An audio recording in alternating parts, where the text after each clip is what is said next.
Sore.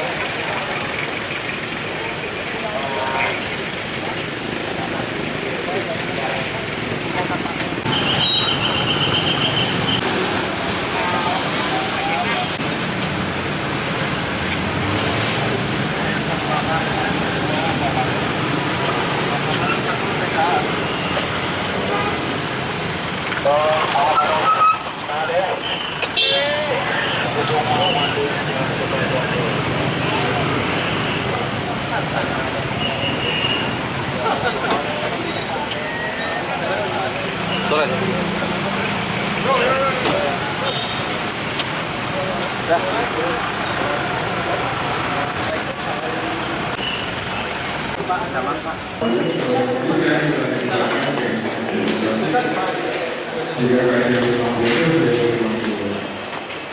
Maka beberapa yang menghabiskan program selamat datang. Nanti mungkin Bapak Ibu dilanjutkan air dulu.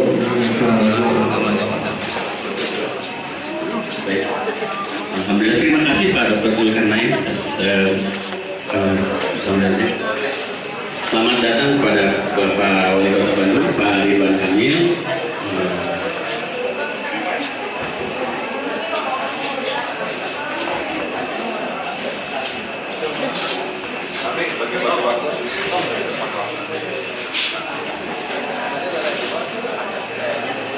Bismillahirrahmanirrahim. Assalamualaikum warahmatullahi wabarakatuh.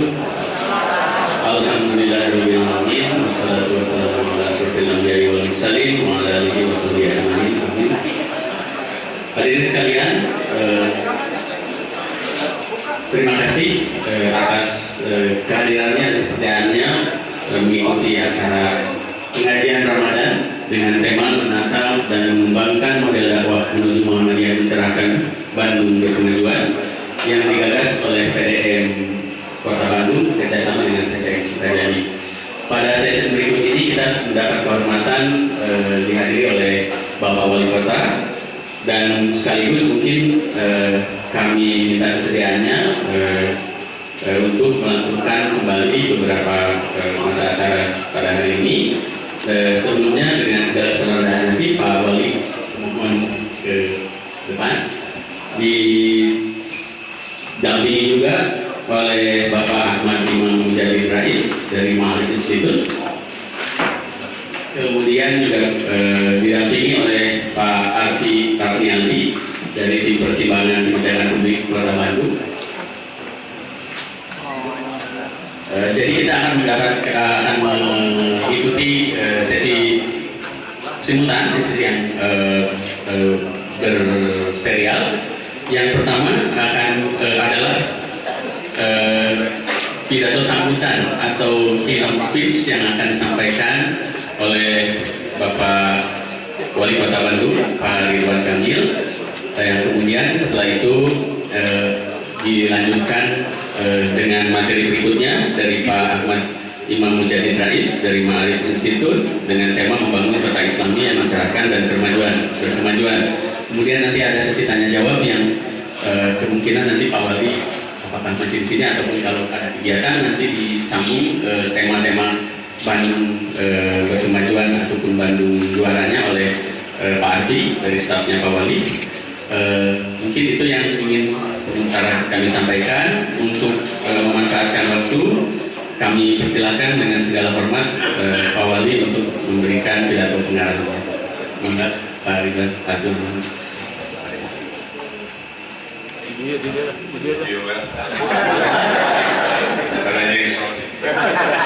Bismillahirrahmanirrahim. Assalamualaikum warahmatullahi wabarakatuh. Alhamdulillahirabbil alamin wassalatu wassalamu ala asyrofil anbiya'i wal mursalin wa ala alihi wa sahbihi ajmain. Asyhadu an la ilaha illallah wa asyhadu anna Muhammadan abduhu wa rasuluh.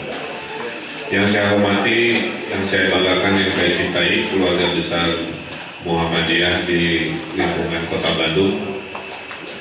Kami sangat berbangga dengan eksistensi Muhammadiyah, khususnya yang dengan semangat dakwah sosialnya mengubah wajah peradaban negeri yang kita cintai, negeri Indonesia. Inamal amalu biniat, segala sesuatu dimulai dari niat. Maka saya selalu menguatkan niat setiap hari saya keluar dari rumah, bahwa tujuan saya ditakdirkan jadi wali kota semata-mata untuk memberi kebermanfaatan yang lebih luas, kira-kira begitu. Jadi saya sangat takut kalau hari-hari saya ini mubazir tidak maksimal. Jadi saya selalu punya ukuran. Dan tentunya kalau di keluarga Muhammadiyah selalu merasa nyaman karena sebagai alumni Aisyah saya hadir. Jadi kalau nggak masuk TK Aisyah mau jadi wali kota kira-kira begitu. Saya alumni Aisyah dan Barat. Nah, kita lihat sejarah negeri ini. Ya. Sejarah negeri ini, Islam itu kokoh, Pak. Kalau kita punya cara-cara yang sifatnya merangkul, bukan memukul.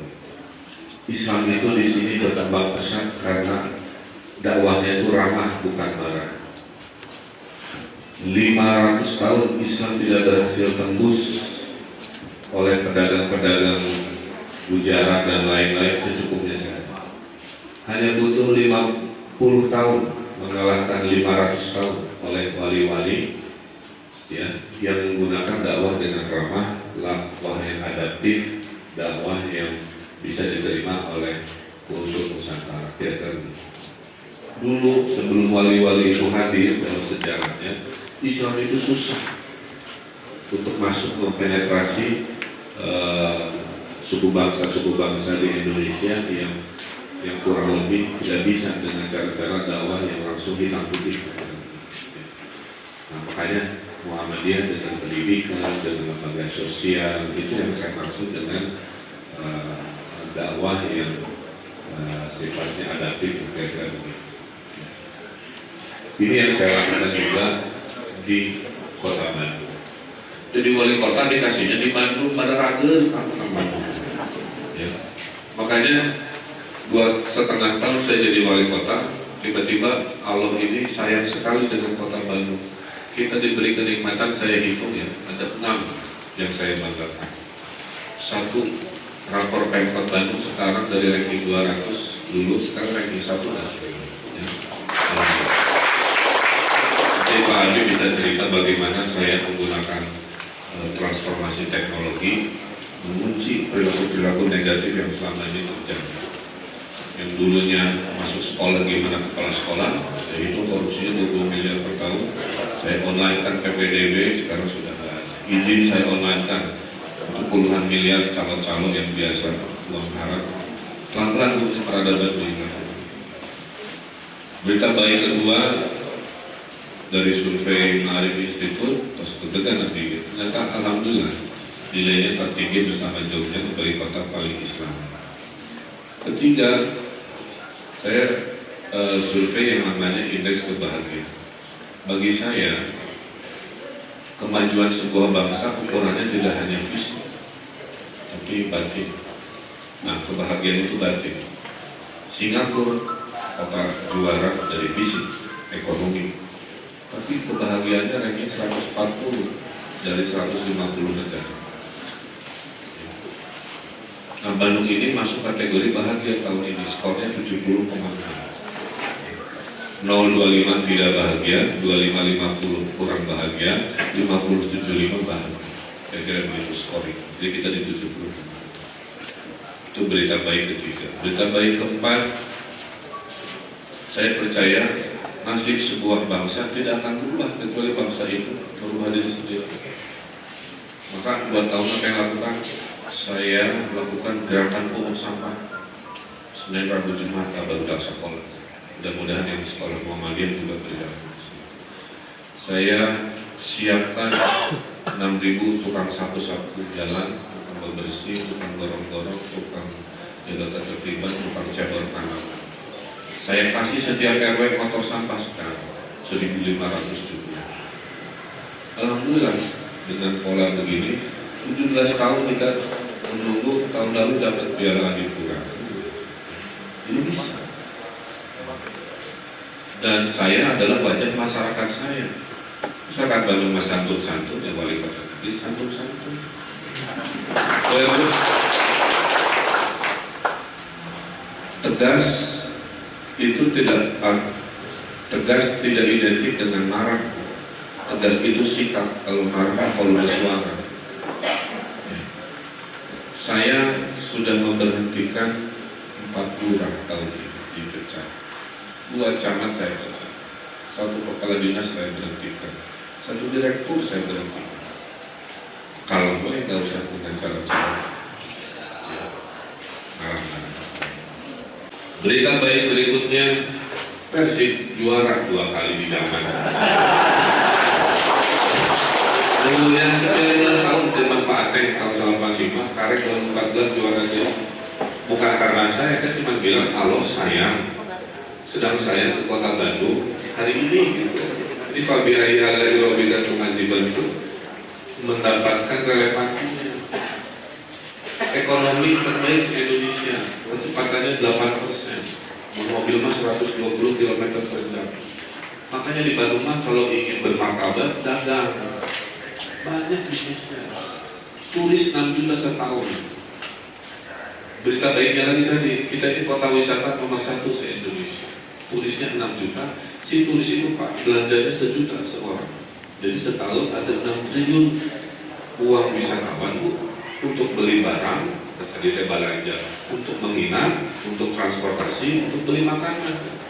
Jadi kalau mau makmur di Bandung dagang gampang, tinggal lihat. Maka setahun lalu saya gelontorkan sebuah inovasi namanya kredit melati. Melati itu singkatan melawan rentenir. Bus nanti bandos. Bandung turut 16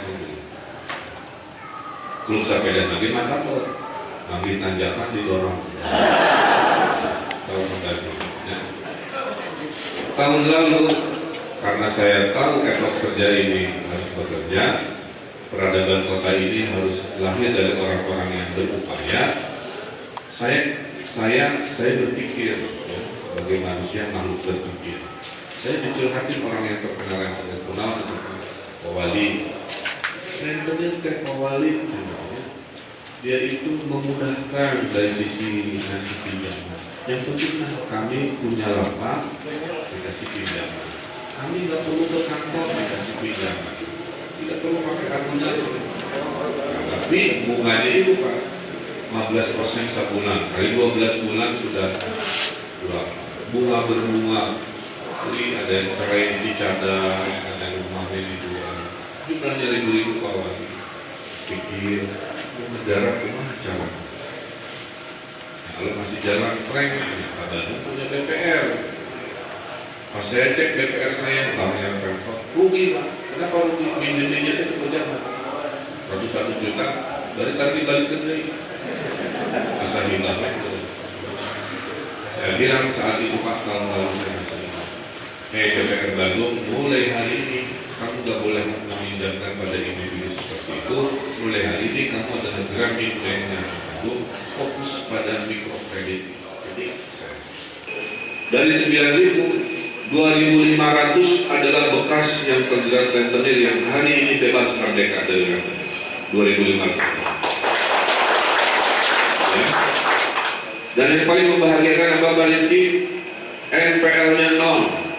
Jadi nggak ada yang ngeplan bulan 8 lunas, bulan 9 lunas. Saya itu bangsa Bandung luar biasa. Ini yang nggak pakai agunan, nggak pakai bunga berbunga. Orang miskin nggak suka ngeplang utang ke 3 konglomerat, ya, beda. Bandung ini membaik, tapi belum perfect. Tapi bukan mundur Pak. Problem ada, tapi bukan memburuk gitu. Menurut pandangan saya, ya. Jadi kesimpulannya, peradaban kota Bandung ini sedang saya eksperimenkan menuju baldatun toibatun walaupun menuju kota yang ulama dan umarohnya kompak, menuju masyarakat yang umatnya taat pada pemimpinnya, kan begitu. Maka kalau ada warga yang tanya ke saya, Pak Wali mau apa dari kami? Saya jawab cuma satu, 2 kata, taat aturan, itu aja. Jadi kampanye saya cuma 1 kata. Wahai bapak-bapak, ibu-ibu, warga Bandung yang saya cintai, taat aturan, titik, itu aja. Terjemahkan ke masing-masing. Karena 2,5 tahun Pak, saya menemukan perilaku-perilaku negatif, ini saya bedah ya, hasil observasi saya sendiri. Pertama, orang Bandung itu selalu melakukan kezoliman dan merasa tidak bersalah kalau jumlah yang melakukan kezolimannya jumlahnya banyak. Awali, katuhun terbayar PBB, kencagen terbayar PBB, harus diterbayar PBB. Kenapa saya harus bayar PBB? Itu orang menengah bawah. Restoran Jalan Progo sama juga, itu nggak bayar pajak. Kafe itu nggak bayar pajak, ini nggak bayar pajak. Kenapa nanti saya bayar pajak? Kata pemilik restoran menengah atas. Saya datang ke hotel, karena hotel itu berhutang pajak, pajaknya hutang 12 miliar kafe. Padahal pajak hotel itu Pak, itu bukan ngambil dari untungnya hotel, itu dari tamu menyisihkan buat pengkot. Kamarnya 600.000, buat pengkot 60.000, kan kengkleng kasarnya Mas. Kencelengnya itu dibayar. Kalikan puluhan tahun, belasan tahun, si hak kami untuk membangun negeri ini tidak dibayarkan. Karena kami tidak memotong profit perusahaan itu. Karena kebiasaan sebenarnya, terus tidak ada yang menertibkan, dikumpul-kumpul kita salah satu hotel bintang 5, hutangnya 12 miliar. Hari pasku saya mau dipasang spanduk hotel ini tidak bayar pajak, wah,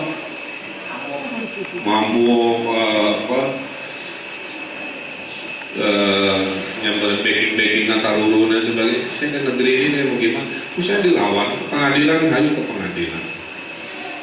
Dan salah satu yang bikin saya berani nasihat dari ibu saya masih. Nasihatnya satu Bu, kalau ada yang meninggal jangan pernah tidak melayat, kita ngumpul. Kan anehnya nasihatnya, hubungannya dengan kawani itu saya juga nggak tahu. Tapi setiap saya melayat, saya sholat jenazah, sok aya kabersih di rakaat kasabaraha. Membayangkan itu diri saya kan begitu. Saya ingin disolatkan kan begitu. Jadi artinya, masih diberi nafas saya beri hidup. Pulang melayat apa? Saya semangat. Mumpung Allah masih energi hidup, jangan sia-siakan. Lunas tanpa hukum linasan begitu. Jadi semangat kalau eta maksud masjidnya gitu. Jadi buat apa takut dan semua juga mati. Betul gitu maksud ibu saya. Nah itu Bandung hari ini teh yang ingin saya ubah. Maka saya bilang hadiah ke kami mah pada Umar hiji taat aturan dari kecil sampai besar.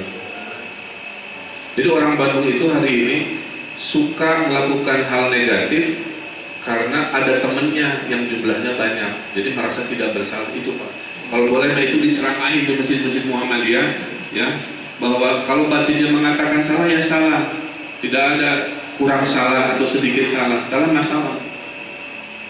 Contoh kecil, saya waktu peringatan Hari Pancasila yang ada Pak Jokowi Bu Mega, saya inspeksi Pak seminggu sebelumnya, saya naik sepeda, kan biasa naik sepeda.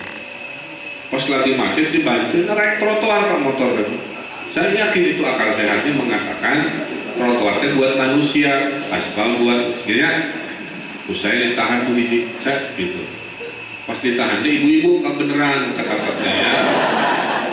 Yang zaman dulu mah nggak ada ibu-ibu naik motor. Di zaman modern ini ibu-ibu naik motor. Ibu, saya bilang, tahun pawali teh lainnya sieun Bu, musa mesem yakin selfie deh. Ibu lihat mata saya, dia lah kamera mah gampang. Ditilang saya ingat. Iya. Ibu kunaon, saya bilang ini kan trotoar buat manusia, aspal buat motor, sudah jelas. Apa jawabannya? Bukan minta maaf. Pak Wali, kan minta ngiringan tuh tinggalin. Kalau tinggal itu, kesulitannya kayak ini ya, gitu. Padahal dia tahu salah, tapi jumlahnya banyak yang melakukan kesalahan, dia cari pembenaran. Dan bukan minta maaf. Itu pelajarannya. Pelajaran kedua, orang Bandung itu lebih takut dipermalukan daripada bayar denda hukuman. Pas saya bilang sok ibu, Saya tilang atau saya masukin Facebook. Lebih baik saya ditilang, Pak, jangan masuk Facebook. Jadi siang ketahuan dicekrek terus masuk Facebook, lebih takut. Dan rumah kita bikin model negeri yang dijaga ciptakan Pak Kiai Ahmad Dahlan, negeri yang taat aturan, negeri yang toleran, negeri yang Islami, alhamdulillah kan begitu. Berarti antara pembangunan fisik dan mentalnya insya Allah seimbang. Kota Bandung ini sangat toleran, Pak. Masjidnya 4.000. Kurang banyak apa? Terbanyak se-Indonesia itu masjid di Bandung. Tentu para KIMB, Pak. Apa ya? Mereka gereja amuk-amuk kan KIMB, karena masih para KIMB. Kalau mau jujur.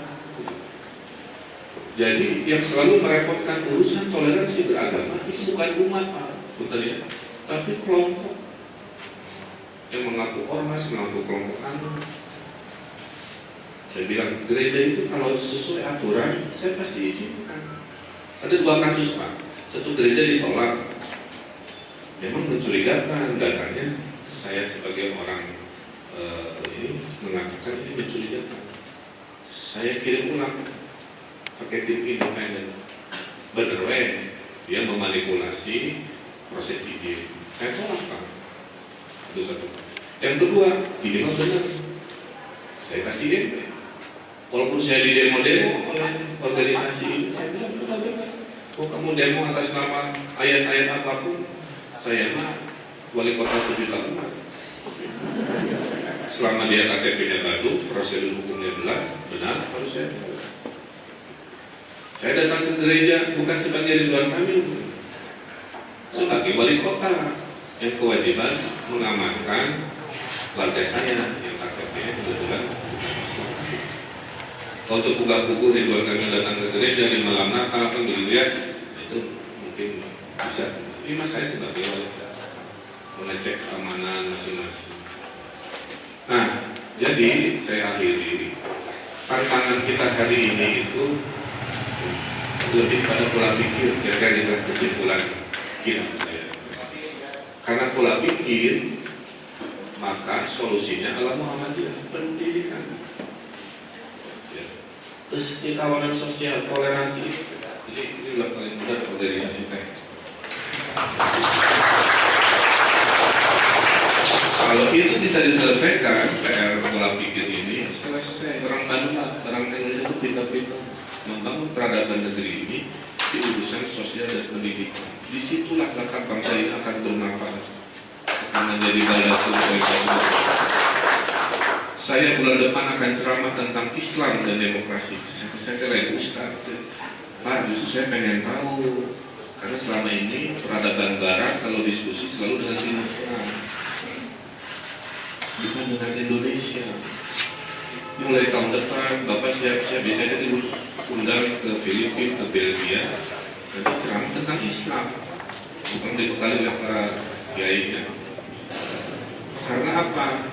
Dia bilang begini, selama ini Barat itu diskusi Islam dengan Timur Tengah terus.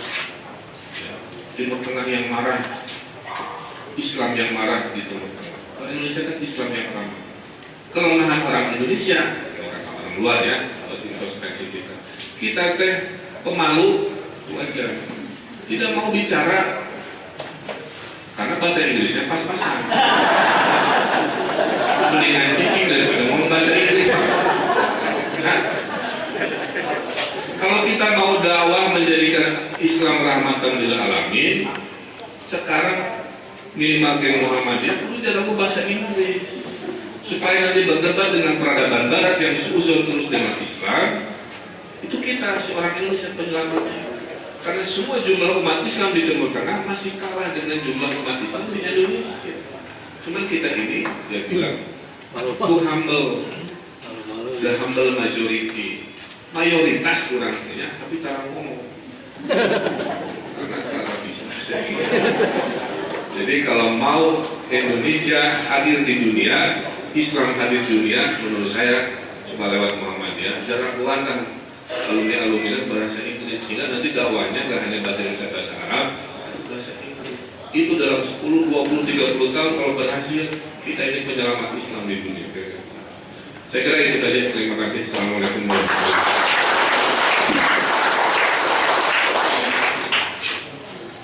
Alhamdulillah, hadirin sekalian, apa yang disampaikan oleh Pak Wali tentang bagaimana beliau dan jajarannya mentransformasi kondisi Kota Bandung, tentu saja masih bergerak tetapi menuju yang lebih baik, dan transformasi ini perlu dukungan kita semua, dan kita bicara banyak hal tadi sebetulnya sangat singkat, padat dan mendalam, ya, dan cukup membanggakan kita sebagai warga Bandungan sejahtera bahagia. Sangat mendalam sebetulnya, namun ada keterbatasan waktu. Semoga di kesempatan lain dan nanti di kesempatan setelah ini kita bisa ada waktu untuk elaborasi dan diskusi. Namun sebelumnya dengan hormat kami minta juga mungkin tanggapan atau tambahan dari Kang Emil terkait dengan apa yang sudah disampaikan oleh Kang Rais barusan. Mangga tanya. Ya, mungkin mohon izin Bapak Ibu, saya ada beberapa agenda lagi, jadi saya menyampaikan harapan saja. Setelah itu saya mohon izin. Pertama, tugas geng Muhammadiyah satu, ya, gunakan instrumen ini, silahkan bedah, fokus pada kelemahan, jangan terbuai pada yang positifnya. Nanti hasil kajian Muhammadiyah Bandung dan Jawa Barat sampaikan ke kami. Jadi saya tahu, oh Pak Wali dari 100%, 60% sudah aman, 40 rada rawanan begitu. Nah nanti saya komit, saya akan fokus memperbaiki hal-hal yang rawan, ya. Istilah dalam manajemen modern itu namanya Blue Ocean Strategy, strategi samudra biru. Samudra biru itu kan saking mahal luasnya, Pak. Ada percikan-percikan kecil teka tingali karena kita sudah jauh meninggalkan itu. Jadi sama juga, terus kita memperbaiki, jangan berpuas diri walaupun katanya skornya salah satu tertinggi, ya, sama Jogja. Sampai suatu hari ya terus saja. Dia level Bandung mah bukan level Indonesia lagi, misalkan begitu. Levelnya harus menjadi rahmatan lil alamin ke dunia gitu, ke negara-negara yang selama ini kurang referensi. Nah kalau begitu mah jadi enak. Jadi saya tunggu Kang Rifki dan teman-teman. Menurut Muhammadiyah apalagi yang kurang, ya, dari sisi indeks-indeks kota Islam ini. Tapi ada yang menarik korelasi ke sini, ya, bahwa indeks kebahagiaan Kota Bandung itu skornya indikatornya ada 10, Bu. Itu BPS, bisa dipelajari. Selain sandang pangan papan, ya, juga faktor aman nyaman, keharmonisan keluarga, dan sering tidaknya silaturahmi. Jadi dari semua 10 indikator itu, orang Bandung merasa bahagia. Nomor satunya adalah keharmonisan keluarga. Jadi kekokohan keluarga yang hangat, yang bapak ibunya selalu hadir buat anak-anaknya, yang selalu menasehati, itu ternyata di orang Bandung nomor satu, kebahagiaan. Nomor 2, penyumbang kebahagiaan warga Bandung adalah interaksi sosial. Jadi silaturahmi begini penting, nongkrong di taman penting, jalan-jalan sore bersama keluarga di trotoar, duduk-duduk, buang-buang waktu sedikit penting. Arisan penting ternyata, ngocoknya 5 menit, gosipnya 5 jam. Ternyata buat orang Bandung itu teh kebutuhan. Makanya jumlah penduduk 2,4 juta, yang punya Facebook 2,1 juta. Jadi silaturahminya digital penting, kita juga gitu, ya. Nah mudah-mudahan itu aja kutipan dari saya. Terima kasih. Kita perbaiki tahun depan dengan upaya-upaya baru, khususnya dari keluarga besar Muhammadiyah. Terima kasih. Assalamualaikum warahmatullahi wabarakatuh.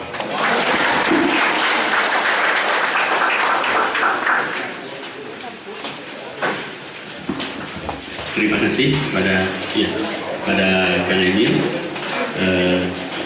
yang telah memberikan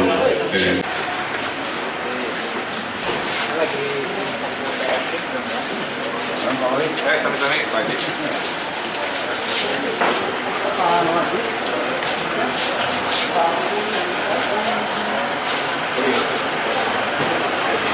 Oh ya, tapi jangan dulu.